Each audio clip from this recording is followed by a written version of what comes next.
Well, Bence, congratulations on being named the Supporters Club and Trust Player of the Year.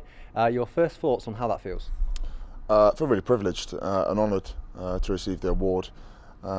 It's obviously not been the season that we'd all hoped at the start of, but obviously on a personal level, there's been a lot of times where I've been happy with performances. Obviously the team comes first, so on the whole it's been a disappointing season. But sometimes you have to reflect on your own performances at the end of the season, and there's obviously been times where I've felt maybe I could have done better, but there's been a lot of times where I felt I've contributed well to the team as well. So again, just really honoured to receive the award. Yeah. What do you say to the fans that backed you and voted for you? How pleased are you for their votes? No, absolutely. Obviously, I totally appreciate that. They've recognised that my contribution to the season has been a positive one.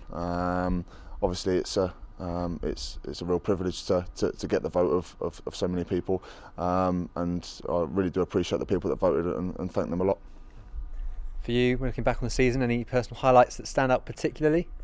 The game at Nottingham Forest is obviously one that sticks out. Obviously, first and foremost, we got 3 points, and secondly, I was a busy boy that day. I think I'd say, but no, there's been individual moments and saves that obviously I look back at fondly. But the Forest game would be one that over the course of 90 minutes I was kind of really involved and had to stay alert and contribute a lot to the 3 points. And of course, this is the fans' vote, so I must ask you how much you're looking forward to getting back and playing back in front of them next year. Yeah, I mean, listen, we just want there to be fans in the stadium when it's safe. Obviously, I think it's important that we stress that it does need to be safe. Obviously, they are desperate to get back in.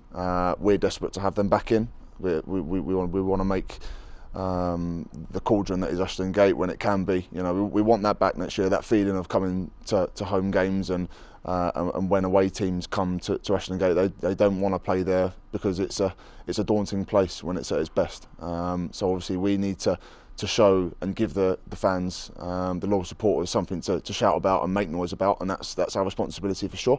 And hopefully we can do that, and hopefully they can back us all the way.